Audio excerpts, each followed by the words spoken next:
We love to photograph the Milky Way, but in recent years I tried to introduce beautiful people on the pictures. What is extremely hard is try to get it all in one single exposure. We have here the beautiful Felipe and the Milky Way in the back. Everything extremely dark. We have a very strong light. We're gonna leave it on for the moment. My camera, it's focused on the stars. But as this is a wide angle, like 15 millimeters, and the model is extremely far from the camera, she will be very small on the image, but that's the idea. The universe is big and she's small facing the universe. That is more like the description of this kind of photo.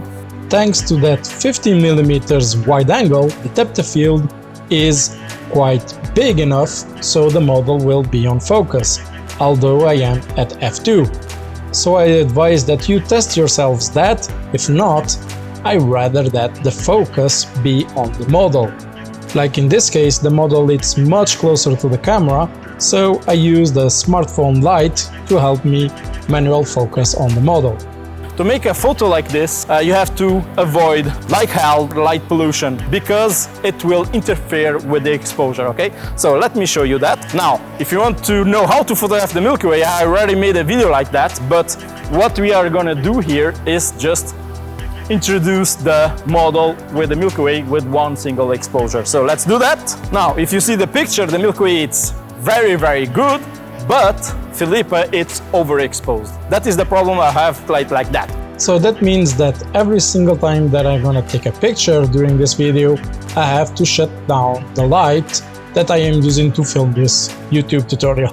What we're gonna introduce is a light, okay? This is an LED light if you want to check out the review. What is really great about this light, it's big, it's long. So if I move this light during the long exposure, it will be like a big softbox. That's exactly what I want. Now I have this on this boom stick, okay? If I want it, I can even make it bigger. As you can see, it's on the minimal power. Although this is in 1%, it's power enough to add enough light to illuminate the ambience with the model on it. So you don't want to swing this during the all the exposure, you want just to swing it for 3-4 seconds. I will froze the model only of those 3 seconds, and then the rest of the exposure is only to capture the stars, and also 3500 Kelvin, that is a warm light. Because by experience, I know that is the color temperature that I like more on my subject. So my subject is a little bit warmer, and when I'm gonna edit the raw files, I don't have much work of heating up the model comparing with the sky. Okay folks, I'm gonna shut the lights off for a second. Now we are in extreme darkness, we don't see shit. What I'm gonna do is take photo 3, 2, 1. After we light painting the model, we point the light backwards so we can shut it down without adding more light to the photo. As you can see, I only eliminate the ambience light in the model for a few seconds.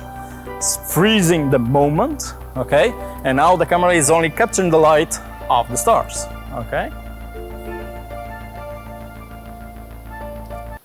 There we go. How cool is that? Very, very beautiful. But we can improve on this image. So the image is looking very promising. The model, it's always with a little bit of light dragging, light painting, because it's impossible to keep put for 10 seconds. And the street lights that is actually extremely far away, it's influencing a little bit on the models. How do I know that? Very simple. I just photograph the Milky Way with every single light that I have shut down, and the only lights here is the street lights. So even though they are far away, they are interfering. We have a problem here. The most simple solution is actually use a 5-in-1. So this black part I'm gonna point at the model to avoid some light interference from somewhere else. I'm gonna boost up the light a little bit in 1%, now it's in 3%. You have to test with your own light to see how much power you're gonna need that. And the assistant will only do this. 1 and stop and shut down. Less time light on the model, more freeze she will be on the exposure, ok? Estás pronta? 3, 2, 1. How simple and cool was that? Now, please let's take in count. Remove as much interference light as possible. I used a 5-in-1 reflector, a cardboard, a sheet, anything that can block the light will work as well, okay? And another technique that really helps is, well, sit down your model. So it's easier to stand still when we are sitting down. Now then, I think there is a better way by using a speed light, okay? Let's do that.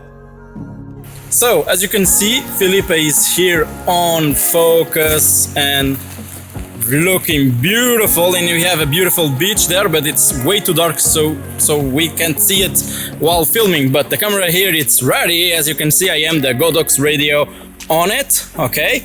And her sister is holding the reflector, okay?